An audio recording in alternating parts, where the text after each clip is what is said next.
Qatar. The two leaders reviewed the entire spectrum of bilateral relations.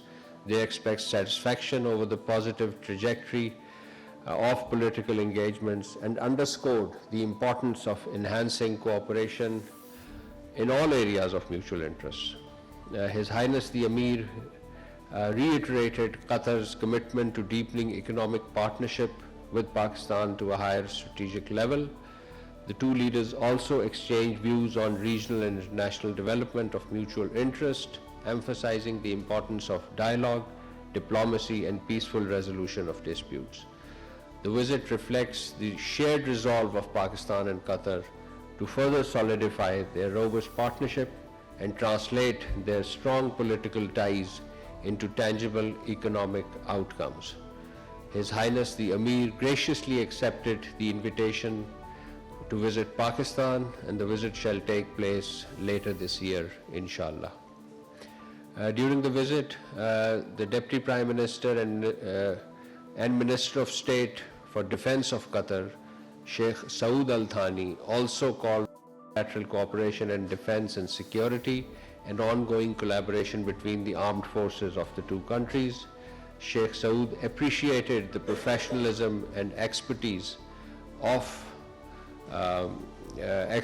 Pakistan Armed Forces and conveyed Qatar's interest in deepening defense partnership between the two countries.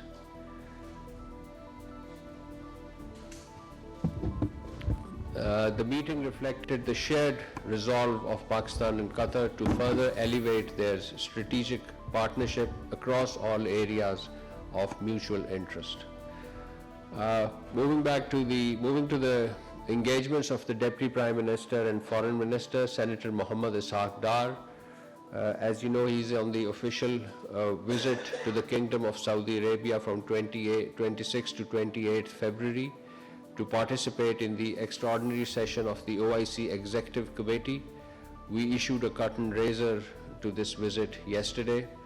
And as you know, this meeting has been convened to consider the illegal decision of the Israeli occupation authorities aimed at expanding settlements, pursuing annexation, and attempting to impose Israel's sovereignty over the occupied West Bank.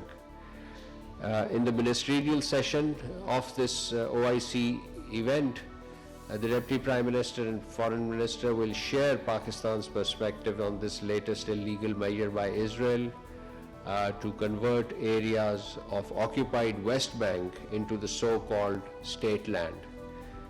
And as you may have seen on this particular issue of Israel's illegal moves in the occupied West Bank, Pakistan joined a joint statement issued by our 8 other by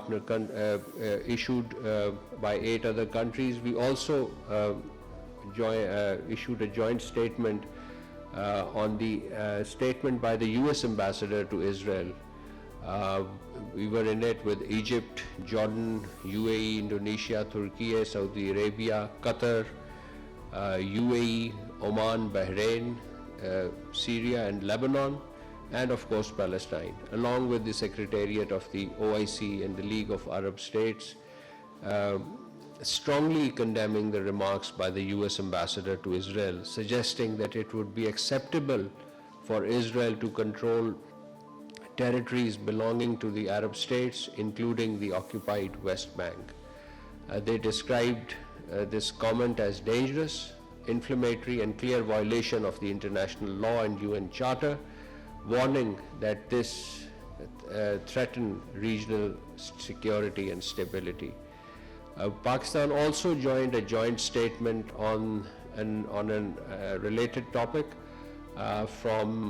This was by OIC, Islamic, and certain European and other world countries.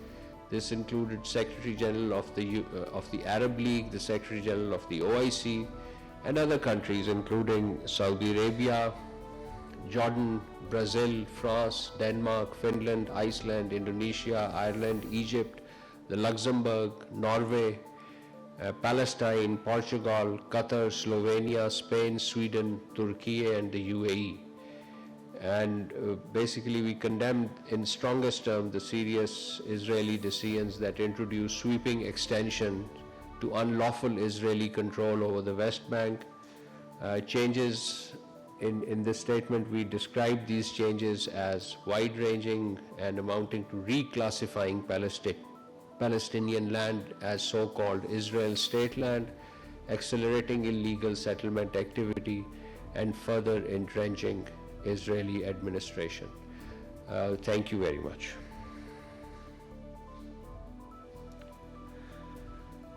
Ji.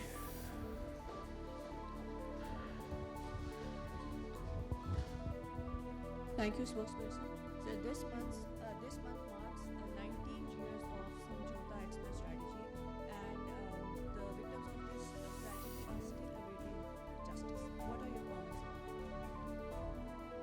Yes, this is the 19th anniversary of this attack, in which scores of civilians, including Pakistani civilians, I recall 68 were the casualties figures, fatality figures.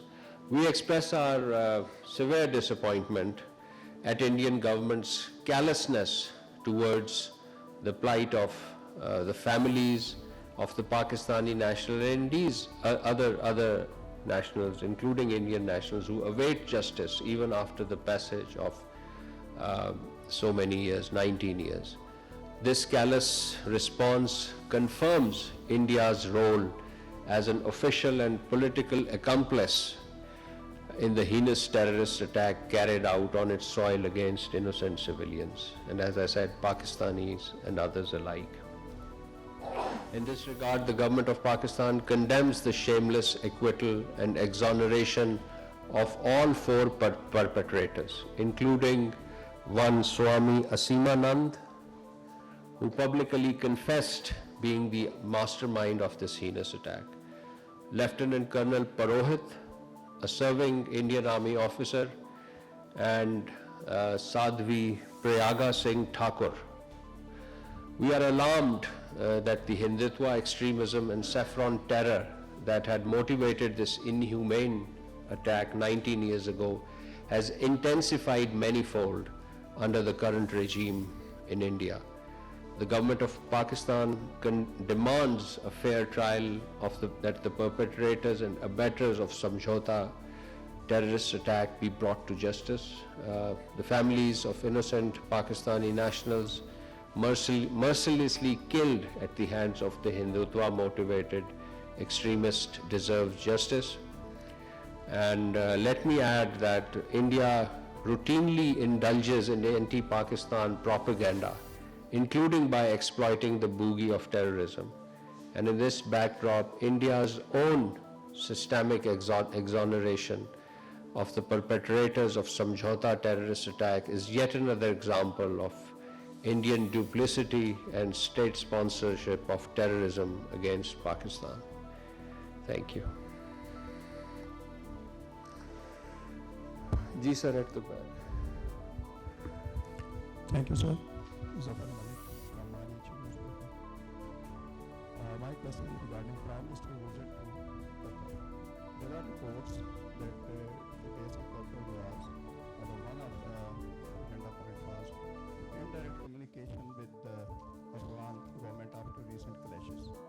So, what are your points?